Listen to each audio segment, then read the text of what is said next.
You know, let's say this. Am I honest? You know, I can say anything. I don't really know what sorry means. I've been sorry all my life. I was sorry I was born, is what my mother told me. I've been at the bottom of this pile as long as I can remember. Everybody's had permission to fight any part of me they want to chew up. I don't really, honestly know what a lot of those words mean that you guys use. I've often thought if I was young, I'd go back to Scotland and learn how to speak the language I could understand. What does sorry mean? I hurt.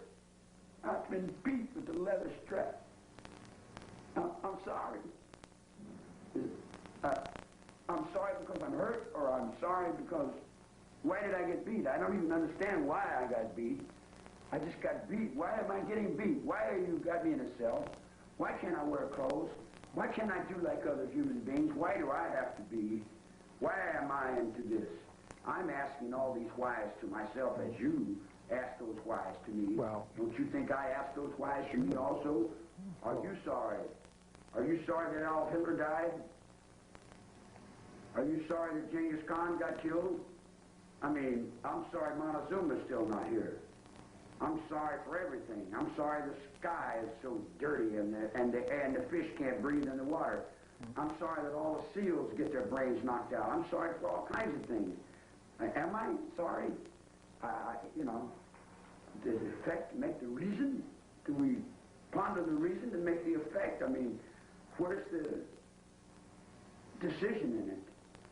We all have to go back to our father's grave and stand and look into our father's grave and say, are you sorry that you sent me out in this world and I have no place to go?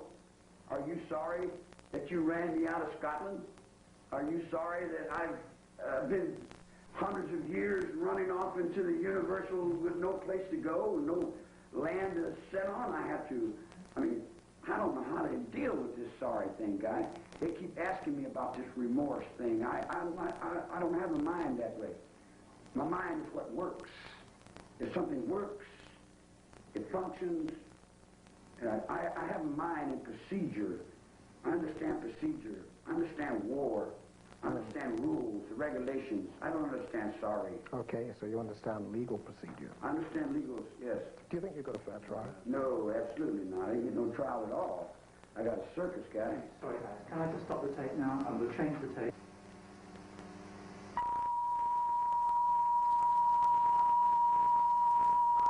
Went in there and murdered her mother and father. And there's only one thing that holds her to attention. There's one thing that holds majesty. What holds majesty, English?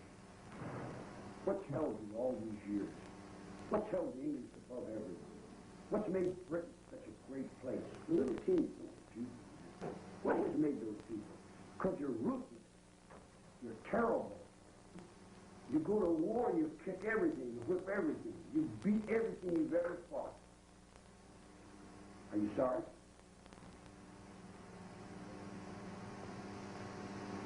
You're sorry. All right. I don't know how to. I really don't. Okay. I know this. I've been thrown in a position. I've been thrown in a position of world thought, thinking about things. And I've been in a cell for a lot of years, considering, trying to see a way out from underneath. I didn't ask for this position. Well, He holds you down, deals you out a game of cards.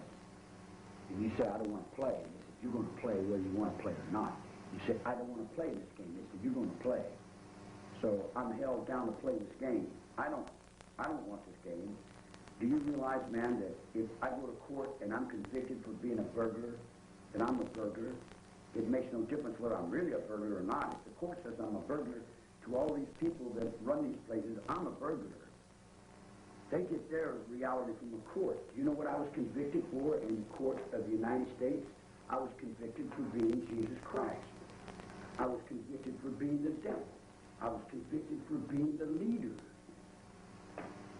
Leader of what? Devil of where? Christ of who?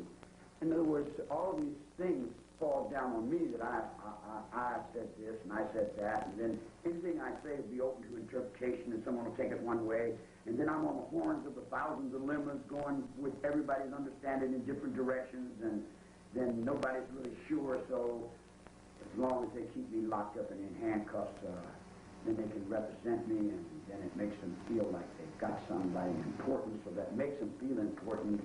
So we'll take this letter and tear it up, or we'll not allow him to wear any clothes, or we'll, in other words, like, do you think this has been a lot of fun for me? You know, if I thought I could say I was sorry and make it easier for myself, don't you think it would make sense that I would do that?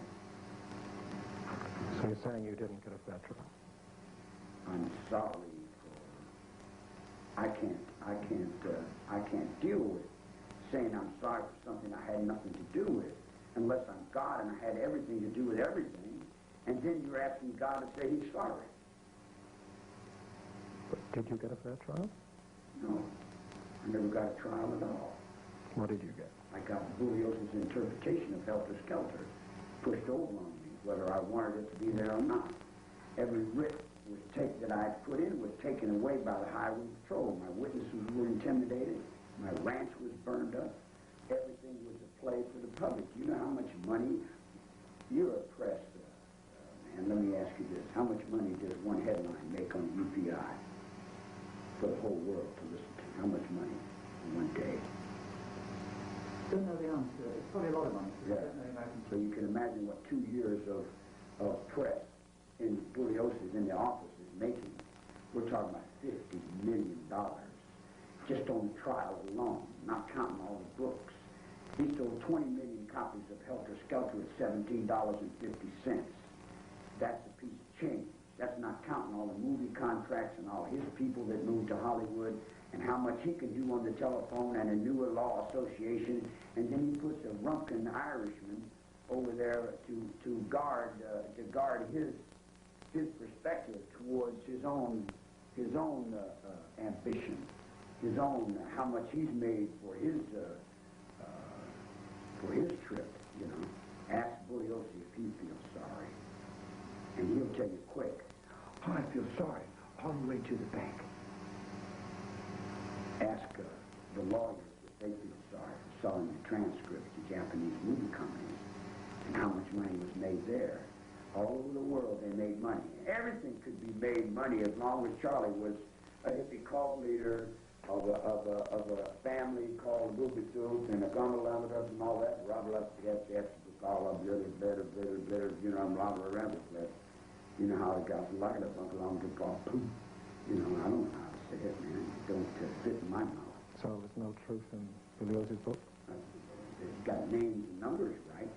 But he's got no motives, right? There's different motives for the different crimes. Now you're going to make one motive. Henry was killed for one reason. Shorty Shea was killed for another reason. Somebody else was killed for another reason, you know.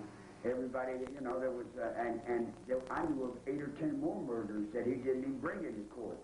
And they said that I was responsible for all those murders too. You know, come on, man.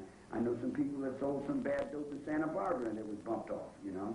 In other words, like I know people that are killed every day, you know. In other words, when you're in the underworld, you know what's going in and out of these jails all the time, man. You know, that's part of life in the underworld. That's part of what we were doing in the United States of crime, you know.